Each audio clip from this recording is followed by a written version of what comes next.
আচ্ছা, তোমাদের আজ একটা গল্প শোনাবো ভালোবাসা নিয়ে। এই যে এত ভালোবাসা, মায়া, অবহেলা, বেইমানি, ভালোবেসে ব্রেকআপ হয়ে যাওয়ার পর তাকে ভুলতে না পারা, তার জন্য ছোট্ট একটা উদাহরণ দেবো। ভিডিওটা পুরো শুনলে আশা করি কিছুটা হলেও শিখতে পারবে। উদাহরণস্বরূপ, তুমি একটা দেশলাই কাঠি নিলে। এবারে দেশলাই কাঠিটা যখন জ্বালালে, প্রথমে তোমাকে আলো দিল। আলো দেওয়ার পরে সেই কাঠিটা আস্তে আস্তে পুড়তে পুড়তে তোমার হাতের কাছে চলে এলো। তখন তুমি কি করবে? নিশ্চয়ই এই কাঠিটা ফেলে দেবে। কেননা যদি তুমি না ফেলো, তাহলে যে কাঠিটা একদিন তোমাকে আলো দিচ্ছিল, সেই কাঠিটা তোমার হাতটা জ্বলিয়ে দেবে। ঠিক তেমনই ভালোবাসা। ঠিক তেমনই ভালোবাসা বলতে ওই দেশলার কাঠিটার মতন। একটা ভালোবাসা প্রথমে যখন নতুন নতুন শুরু হয়, কতটা কেয়ার, কতটা ভালোবাসা, ঠিক ওই কাঠিটার মতো যেমন আলো দিচ্ছিল, সেই রকম তোমার ভালোবাসা তোমাকে কতটা ভালোবাসবে, কেয়ার করবে।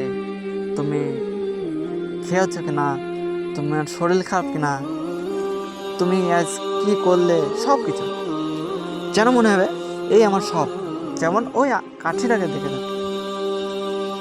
যেমন ওই দিশলাই কাঠিটা যেমন তোমাকে আলো দিচ্ছিল, ঠিক একদিন ওই কাঠিটা যেমন পড়তে পড়তে লাস্ট স্টেপে চলেছিল, সেরকম ভালোবাসাও ঠিক এক সময় কেয়ার, ভালোবাসা সব কিছু কমে যায়। তারপর আস্তে আস্তে অবহেলা শুরু হয়। তখন মনে হয় কি, ভালোবাসাটা আজ নেই, ভালোবাসাটা আজ দুঃখ দিচ্ছে। ঠিক যেমন দিশলাই কাঠিটা তুমি ধরেছিলে, হাত জ্বলিয়ে দিচ্ছিল, ঠিক তেমনই ভালোবাসাটি তোমাকে জ্বলিয়ে পুড়িয়ে ছাই করে দেবে যদি তুমি ওই ভালোবাসাটা না ছাড়ো।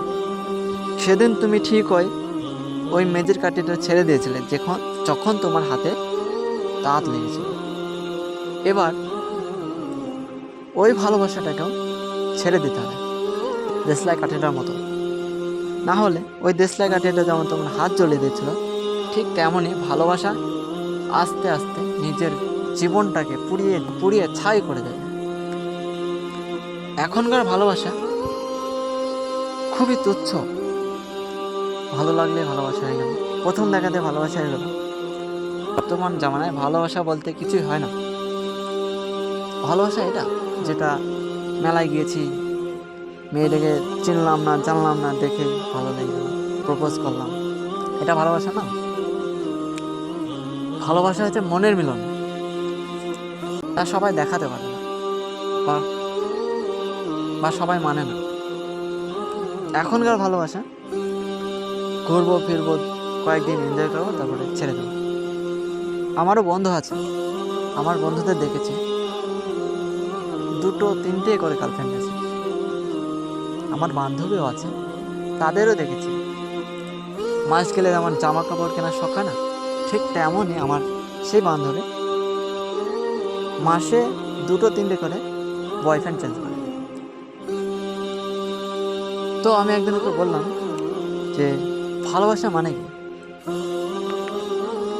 মেয়েটা ঠিক এইভাবে বলেছিল, ভালোবাসা বলতে আমার কাছে কিছুই নেই, জাস্ট 10-12 দিনের একটা ভালো লাগে। আমি একটা জিনিস ভেবেছিলাম, ছেলেরা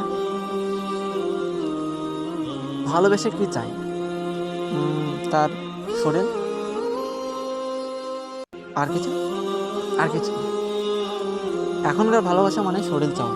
কিন্তু আমার ওই বান্ধবীটাকে আমি জিজ্ঞেস করেছিলাম, এই যে প্রেম ভালোবাসা করে তুই কি লাভ পাচ্ছিস?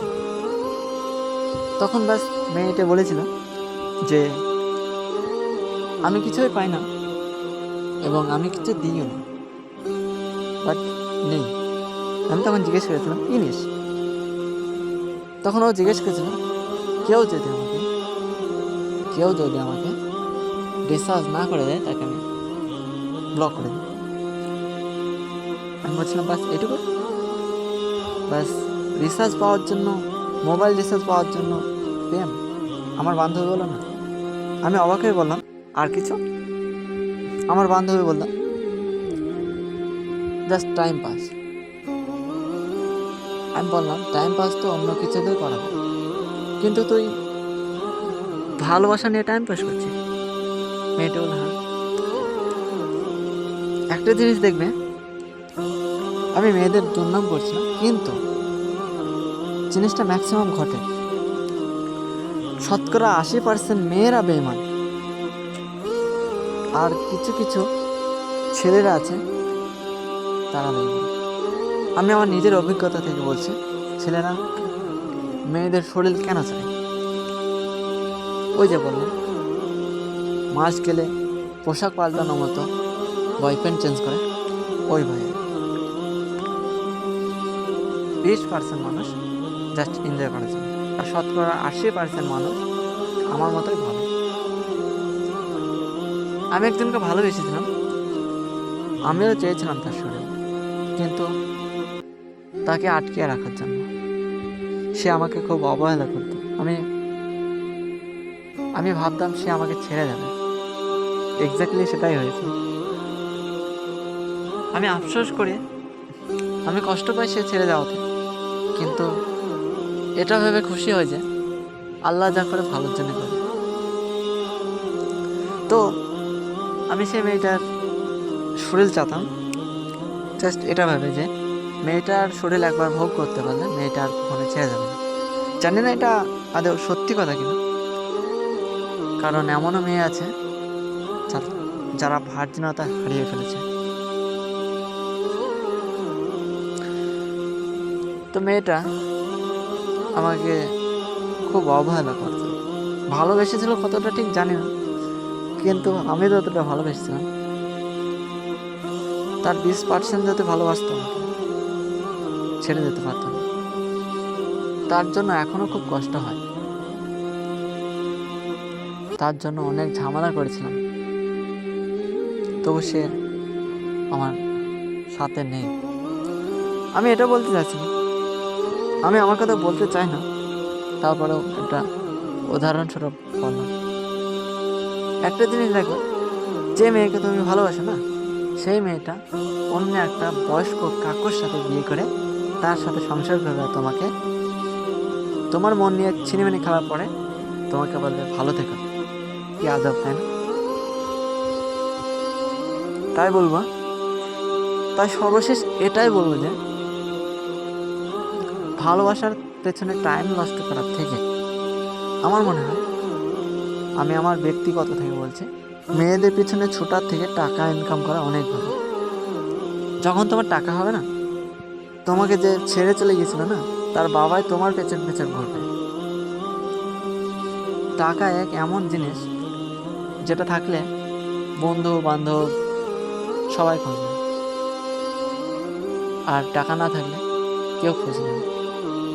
আমি একটা অত্যন্ত গরিব ঘরের ছেলে, মধ্যবিত্তও না, মধ্যবিত্তরা কিছুটা স্ট্যান্ডার্ড থাকে। আমি একটা চাষার ছেলে, আমি গর্ব করি আমার বাবার কর্ম নিয়ে।